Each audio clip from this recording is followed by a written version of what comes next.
नमस्कार. आजच्या व्हिडिओमध्ये तुमचं सर्वांचं स्वागत आहे. आजच्या व्हिडिओमध्ये मी तुम्हाला म्युच्युअल फंडचे प्रकार सांगणार आहेत. बऱ्याच लोकांना म्युच्युअल फंडबद्दल माहिती आहे, पण म्युच्युअल फंडमध्ये वेगवेगळे प्रकार आहेत हे खूप कमी लोकांना माहीत. तर आजच्या व्हिडिओमध्ये आपण म्युच्युअल फंडचे हे प्रकार पाहणार आहोत आणि सोबतच तुम्ही कोणत्या म्युच्युअल फंडमध्ये इन्व्हेस्ट करायला हवं ते देखील मी तुम्हाला सांगणार आहे. तर चला व्हिडिओला स्टार्ट करूयात.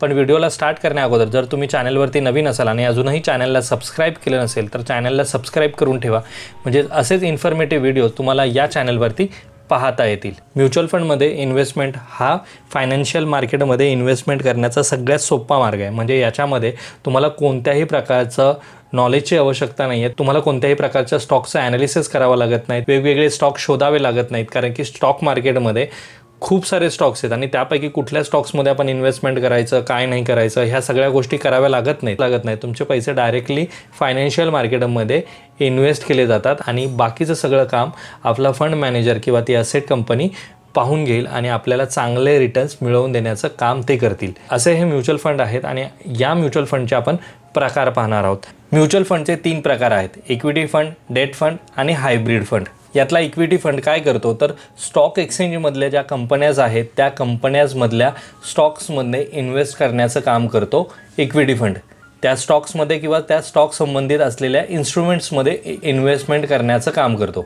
हा फंड हाय रिस्क आहे, पण हाय रिटर्न देण्याचं कामसुद्धा हाच फंड करतो आणि भारतामधले सगळ्यात जास्त लोक या टाईपच्या फंडमध्ये इन्व्हेस्ट करतात.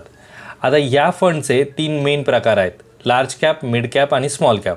म्हणजे इक्विटी फंडमधलेच 3 सब टाईप म्हणू शकता याला. लार्ज कॅप फंड काय करतात तर टॉप 100 कंपनीज ज्यांचं मार्केट कॅपिटलायझेशन सगळ्यात जास्त आहे अशा कंपनीजमध्ये इन्व्हेस्ट करण्याचं काम करतात.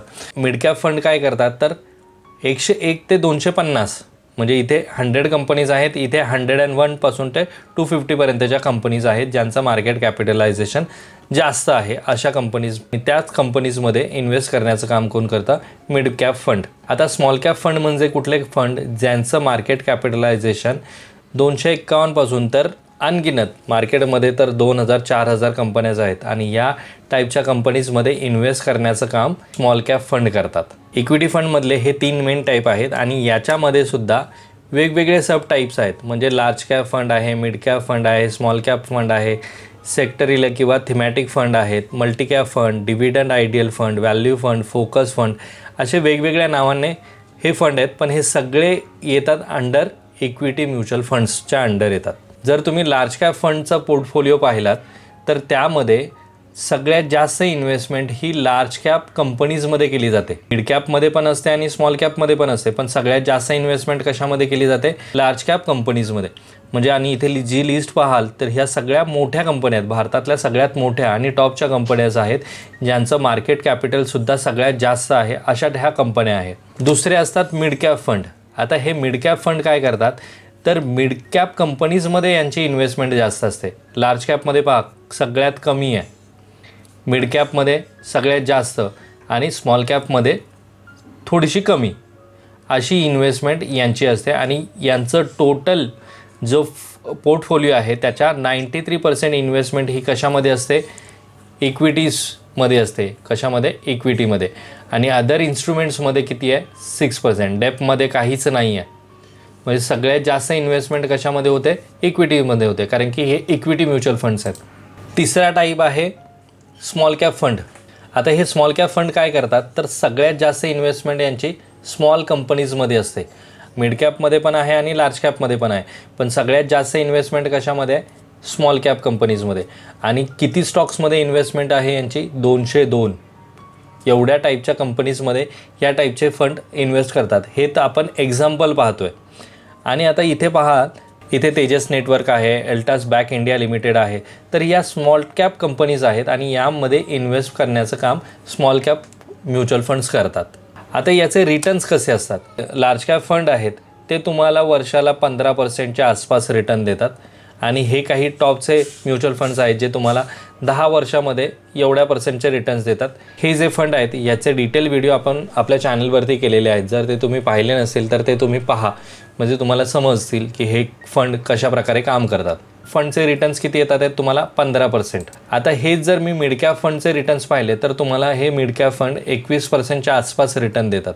आणि हे काही टॉपचे फंड्स आहेत ज्याच्यामध्ये एवढे चांगले रिटर्न्स मिळालेत. आणि त्याच्यामध्ये त्यांची इन्व्हेस्टमेंट पण पहा, लोकांनी किती इन्व्हेस्टमेंट केलेली आहे तीसुद्धा पहा. म्हणजे असं नाही की नवीन फंड आहेत, जुने फंड आहेत आणि सगळ्यात जास्त इन्व्हेस्टमेंटसुद्धा आहेत. त्यानंतर स्मॉल कॅप फंड हे सगळ्यात जास्त रिटर्न्स देतात पहा, 24% म्हणजे 25%च्या आसपास हे फंड रिटर्न देतात 10 वर्षात. एवढे चांगले रिटर्न्स हे फंड्स देतात. आणि यातल्या Nippon India small cap fund, SBI small cap fund यावरती आपण डिटेल व्हिडिओ बनवलेले आहेत, ते तुम्ही नक्की पहा. म्युच्युअल फंड प्रकारातला डेफ फंड हा प्रकार आपण आता पाहूयात. डेफ फंड काय करतात तर सिक्युरिटीज किंवा बॉन्ड्समध्ये इन्व्हेस्टमेंट सगळ्यात जास्त करतात. यांच्या टोटल इन्व्हेस्टमेंटपैकी कमीत कमी 65% इन्व्हेस्टमेंट ही सरकारी बॉन्ड्स किंवा कॉर्पोरेट बॉन्ड्समध्ये असते. आणि उरलेली इन्व्हेस्टमेंट हे कुठेही करतात. ज्या लोकांना कमी रिस्क घ्यायचे आहे त्यांच्यासाठी हे फंड खूप चांगले आहेत. म्हणजे याच्यामध्ये रिस्क खूप कमी असते, पण जशी रिस्क कमी असते तसे रिटर्नसुद्धा यामध्ये कमी असतात. आता आपण याचा पहिला पोर्टफोलिओ पाहूयात. या टाईपच्या फंडमध्ये आहे ना, इक्विटीमध्ये इन्व्हेस्टमेंट केलीच जात नाही. म्हणजे इक्विटी मार्केटमध्ये इन्व्हेस्टमेंट होतच नाहीत. सगळी जी इन्व्हेस्टमेंट केली जाते ती कशात केली जाते तर गव्हर्नमेंट बॉन्ड्समध्ये किंवा इतर बॉन्ड्समध्ये. 97% इन्व्हेस्टमेंट यांची डेप्थमध्ये आणि अदर इन्व्हेस्टमेंट 3% आहे. अशी टोटल इन्व्हेस्टमेंट यांची पूर्णपणे गव्हर्नमेंट बॉन्ड्समध्ये आहेत. आता रिटर्न्स पहा. फंड आहेत ना खूप मोठे नसतात, लाँग टर्मसाठी घेतले जात नाहीत. म्हणजे 5 वर्ष, 10 वर्ष, 15 वर्ष अशासाठी नसतात. तर हे 1 वर्ष 6 महिने इथपर्यंत असतात. तर एका वर्षामध्ये हे फंड किती रिटर्न देतात तुम्हाला पहा, 8%, 9%, 10% एवढेच रिटर्न्स हे टाईपचे फंड्स तुम्हाला देतात. आणि या टाईपच्या फंड्समध्ये पण इन्व्हेस्ट करणारे लोक आहेत पहा. 7,000 करोड इन्व्हेस्ट केलेले आहेत, 3,000 करोड इन्व्हेस्ट केलेले आहेत. म्युच्युअल फंडचा तिसरा प्रकार आहे हायब्रिड फंड. हायब्रिड फंड काय करतात तर इक्विटी फंड आणि डेफ फंड दोन्हींमध्ये इन्व्हेस्टमेंट करतात. ज्यांना खूप कमी किंवा खूप जास्त जोखीम नको असतं अशा मध्यम जोखीम असलेला हा प्रकार आहे, ज्याला बॅलन्स इन्व्हेस्टमेंटसुद्धा म्हणू शकता तुम्ही. आणि या हायब्रिडचे सुद्धा 3 मेन प्रकार आहेत. इक्विटी ओरिएंटेड, डेट ओरिएंटेड आणि ऑर्बिटेज असे हे 3 प्रकार आहेत. 65% इन्व्हेस्टमेंट ही इक्विटीमध्ये असते आणि उरलेली डेप्थमध्ये केली जाते. डेप्थमध्ये कमीत कमी 60% इन्व्हेस्टमेंट ही डेट सिक्युरिटीजमध्ये केली जाते आणि इतर इन्व्हेस्टमेंट इतर ठिकाणी केली जाते. ऑर्बिटीज फंडमध्ये इन्व्हेस्टमेंट ही फ्युचर्स आणि ऑप्शन्समध्ये केली जाते, जे तुम्हाला चांगले रिटर्न्स देण्याचं काम करतात. आता हा हायब्रिड फंडचा पोर्टफोलिओ आहे. 72% इन्व्हेस्टमेंट ही इक्विटीमध्ये केलेली आहे आणि इक्विटीमध्ये सुद्धा लार्ज कॅप कंपनीजमध्ये यांची इन्व्हेस्टमेंट जास्त असते. त्याचबरोबर यांची इन्व्हेस्टमेंट डेप्थमध्ये सुद्धा असते. म्हणजे 72% इन्व्हेस्टमेंट इक्विटीमध्ये, 20% डेप्थमध्ये. म्हणून यांना मीडियम रिस्क फंड असं म्हणू शकतो आपण. तर हे फंड रिटर्न कसे देतात ते पहा. हे फंड 17%, 16%, 14% म्हणजे 10%च्या वरच रिटर्न्स या टाईपचे फंड्स तुम्हाला देतात.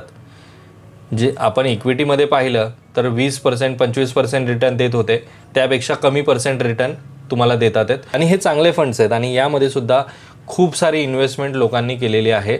पहा इथे SBI इक्विटी हायब्रिड फंडमध्ये तर 68,000 करोड इन्व्हेस्टमेंट आहे लोकांची. आणि जो 10 वर्षामध्ये किती पर्सेंट रिटर्न देतो आहे 13%. म्हणजे ज्यांना जास्त रिस्क नको आहे, कमी रिस्क हवी आहे, अशा टाईपचे लोक या टाईपच्या फंड्समध्ये इन्व्हेस्टमेंट करतात. आता तुमचा प्रश्न असा असेल की मी इन्व्हेस्टमेंट कशात करू, इक्विटीमध्ये करू, डेप्थमध्ये करू की हायब्रिडमध्ये करू. टोटली तुमच्यावरती डिपेंड आहे की तुम्ही कुठल्या टाईपची रिस्क घ्यायला तयार आहात. जर तुम्ही हाय रिस्क इन्व्हेस्टर असाल तर तुम्हाला रिटर्नसुद्धा चांगले मिळणार, हाय रिटर्न्स मिळणार. जर तुम्ही अजिबात तुम्हाला रिस्क नको आहे तर रिटर्नसुद्धा कमी असणार. आणि जर तुम्ही मीडियम रिस्क घेणारे असाल तर तुम्हाला रिटर्नसुद्धा मीडियम मिळणार. म्हणजे आपण इक्विटीमध्ये पाहिलं तर 24% रिटर्न तुम्हाला स्मॉल कॅप कंपनीज देतात, डेप्थमध्ये तुम्हाला 8% रिटर्न्स देतात आणि हायब्रिडमध्ये पाहिलं तर 13 ते 15%च्या मध्ये तुम्हाला रिटर्न्स हायब्रिड फंड देतात. आता हे तुम्हाला ठरवायचं आहे की तुम्हाला कोणत्या टाईपच्या फंड्समध्ये इन्व्हेस्टमेंट करायचे. माझ्या मते जर तुम्ही यंगस्टर असाल आणि आत्ताच तुम्हाला जॉब वगैरे लागलेला आहे आणि तुम्हाला इन्व्हेस्टमेंट करायची आहे तर तुम्ही हाय रिस्क फंडमध्ये जाऊ शकता, ज्याच्यामध्ये रिस्क तर हाय आहे पण जर तुम्ही प्रॉपर इन्व्हेस्टमेंट केली तर तुम्हाला चांगले रिटर्न मिळू शकतात. म्हणजे तुम्ही लार्ज कॅप, मिड कॅप आणि स्मॉल कॅप अशा तिन्ही टाईपच्या फंड्समध्ये जर इन्व्हेस्टमेंट केली तर तुम्हाला चांगले रिटर्न्स मिळतात. डेफ फंड हे अशा लोकांसाठी आहे ज्यांना मंथली इन्कम काहीतरी हवं असतं अशा टाईपच्या लोकांसाठी हे फंड्स आहेत. अजिबात रिस्क घ्यायला तयार नाही आहेत आणि त्यांना असं वाटतं की नाही मला 15% आसपास रिटर्न मिळाले तरी चालेल, तर अशा टाईपच्या लोकांनी या टाईपच्या फंड्समध्ये इन्व्हेस्टमेंट करावं असं माझं मत आहे. हे आता तुम्हाला ठरवायचं आहे की कशा प्रकारे तुम्ही फंड चूज करू शकता. तर आय होप आजचा तुम्हाला हा व्हिडिओ आवडला असेल. आजचा जर व्हिडिओ तुम्हाला इन्फॉर्मेटिव्ह वाटत असेल तर व्हिडिओला लाईक करा. चॅनलवरती जर तुम्ही नवीन असाल तर चॅनलला सबस्क्राईब करा. तर भेटूया अशाच एका इन्फॉर्मेटिव्ह व्हिडिओमध्ये. तोपर्यंत बाय बाय.